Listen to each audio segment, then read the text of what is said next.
दिनैनि 2023 सोलोंथाइ बोसोरनि जि फरायसालि सप्ता बे दिनैनि गोथार समाव बे बुब्लियाव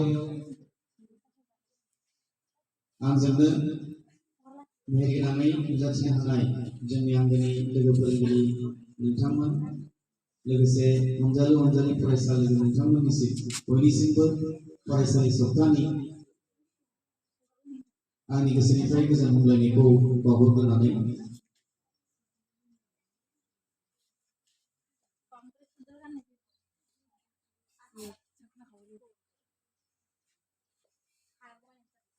फरायसालि सप्तानि गोसोनिफ्राय गोजोननाय अननाय सिबिनायखौ बावहरबाय। दा आङो गोबाव सम लानाय नङा बोथोराबो गरम। दिनै जोङो सोलोंथाइ बोसोरनि गेजेराव जोङो बे सप्तासे समखौ मानो जोङो दिनै फरायसालि सप्ता हिसाबै लानो गोनां जाखो बेनि गोनांथिखौ फंनैसो बुंनो सानबाय। मिजिंथियो गासैबो फरायसाफ्रानो फरायसुलिफ्रानो आरो फोरोंगिरि लोगो नोंथांमोना बयबो जयैनो बाहागो लानानै देग्लायनि बे फरायसालि सप्ताखौ मेहेरगोनाङै जाफुंसार होगोन बेखौ आं गिबियावनो मिजिंथियो।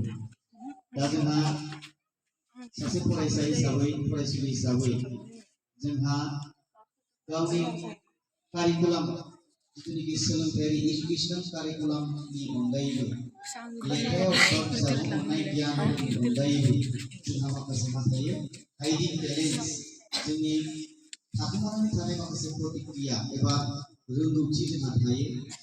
दा बिनि थाखाय जानो हागौ सोरबाया मेथाइ खननायाव, जानो हागौ सोरबा खारनायाव, जानो हागौ सोरबा खन्थाइ सुजुनायाव, जानो हागौ सोरबा मोसानाय मेथाइ खननाय थुनलाइयारि आयदा हारिमु आयदा गुबुन गुबुन आयदाफोराव जोंनाव फरायसा हिसाबै मा जायो जोंनाव माबा मोनसे रोंगौथि माबा मोनसे नङा माबा मोनसे रोंगौथि जोङो फरायसा हिसाबै जोंहा दङ।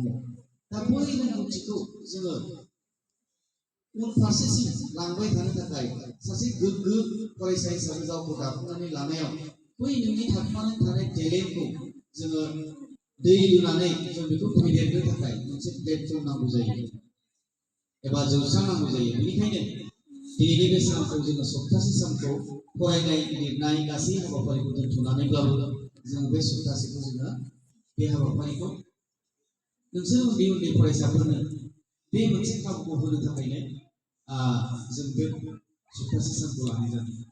दा बेवहाय जों मा जानांगोन नंगौ साफ्रोमबो फरायसायानो मोनफ्रोमबो बिथिङाव रोंगौथि गैया बबेबा मोनसे बिथिङावथ' रोंगौथि दङ। दा बै जाय बिथिङाव नोङो रोंगौथि दङ बै बिथिङावनो नोङो बयनिख्रुइबो साबसिन हामसिन दिन्थिनो हानाय मोनसे बादायलायनाय बेखौ जोङो लानांगोन। मानोना जोङो सासे गेदेमा सुबुं हिसाबै गावखौ गायसनहैनोब्ला फरायसा समनिफ्रायनो नोंनि जिउनि जागायजेननाय समनिफ्रायनो जों बै खामानिफोरखौ आखायाव लानायनि गोनांथि दङ। दिनै जोङो खोनानो मोनो हारिमुनि बेलायाव जोंनि बर' हारिनि बयनिख्रुइ देरसिन देंखोगिरियानो जाहैबाय सुलेखा आब' आरो बिग्राय ब्रह्म। खोनाबाय थाया मोनसे खोनाना खोनाया सोंदों आं नोंसिनाव बिग्राय ब्रह्म आरो सुलेखा आब' खोनादोंना? खन्नायनि बेलायाव बर'फोरनि गेजेराव गौतम खोनायाखै? खोनाना खोनायाखै? उन्दै समनिफ्रायनो बिथांमोनाबो गावसोरनि बै गोसो सिङाव थाखोमानाय रोंगौथि बेखौ बिसोरो मा खालामबोदोंमोन दिनै एसे गाबोन एसे दिनै एसे गाबोन एसे लाबोबाय थादोंमोन फरायनायजों लोगोसे। दा बेबायदि जानांगोन।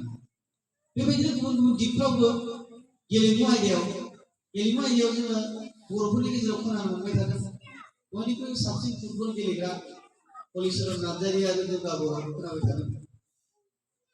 खारनायनि बेलायाव हिमा दासनि नामखौ खोनाबाय थादों जोङो। खोनाना खोनायाखै? खोनादों। दा थिग बेबायदिनो गुबुन गुबुन फोथाराव जोंहा माबा मोनसे नङा माबा मोनसे रोंगौ बै रोंगौथिखौ जोङो अरायबो सिगां फारसे लांनो थाखाय जाथों बियो थुनलाइयावनो जाथों बियो हारिमुआवनो जाथों बियो हयथ' आरिमु सावगारि आखिनायावनो जाथों बियो गुबुन गुबुन बिथिं बादायलायनाय बाथ्रा दान्थेलायनाय हरखाब बाथ्रा बुंनाय बै माखासे आयदाफोरखौ नोंसोरनो जाहाथे जोंनिफ्रायबो माखासे मोजां राजखान्थिगिरिबो जोंनो नांगोन आरो बे मोजां राजखान्थिगिरिया जोंनि दिनैनि फरायसानिफ्रायनो जोनोम जागोन। मोजां राजखान्थिगिरि जानोब्ला बाथ्रा दान्थेनो हानाय जानांगोन। लजिक आरो फिल'सफि लजिक होनो हानाय जानांगोन मोजां मोजां बाथ्रा बुंनो हानाय पइन्टस बुंनो हानाय बेबायदि बुंनो हानांगोन बेनिखायनो जोंहा दिनैनि बे सप्तासे समा इनायनो गोनां सम जोङो बेनिखायनो दिनै गासै फरायसाखौ मोनसे नटिस होदों जोङो दा माबाखौ नार्सारि आरो केजिखौ खालामग्रोजागोन आरो केजि नार्सारि केजि क्लास 1खौ दानो एटेन्डेन्सखौ लाजागोन बिनि उनाव जोबथारनायावसो एटेन्डेन्सखौ लागोन जेब्ला खेला जोबनानै बेयाव फैबाय अब्लासो जों एटेन्डेन्सखौ लागोन माने गेजेराव खारनो हागौ नालाय बुजिबायना जोबथारनायावसो जोङो एटेन्डेन्सखौ लागोन बे दा लाथ'वा जोङो एटेन्डेन्सखौ जोङो जोबनायावसो लागोन जोंना हयथ' खोब सम्भब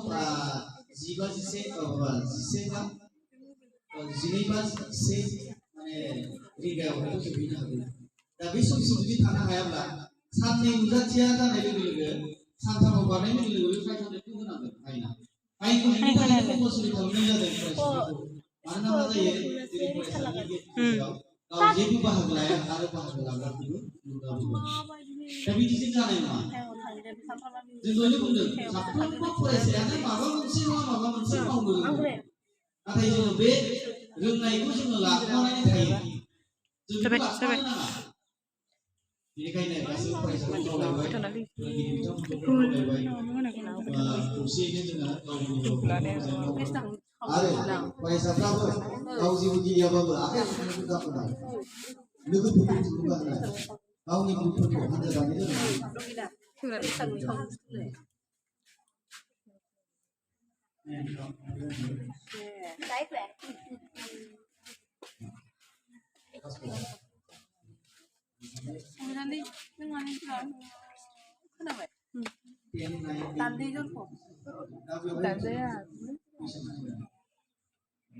जियानो जाया मानो जोबथारनायाव दिनैनि बे फरायसालि सप्तानि जागायजेननाय समाव बे बिद्या दैखांनाय गोथार हाबाफारियाव बाहागो लानानै जाफुंसार होनायनि थाखाय दिनै फोरोंगिरि गासै फरायसाफोरनि खेबसे अननाय आरो सिबिनाय गाहाम हामलायनायखौ बावहरनानै फैगौ समाव जाहाथे साफा साफा गोग्गो सुबुं गोग्गो राफोद फरायसा हिसाबै गावखौ दाफुंनानै लानो हागोन बिराद मोजां मोननो बायदि मोनदों नामा नोङो बिराद मोजां लानो बायदि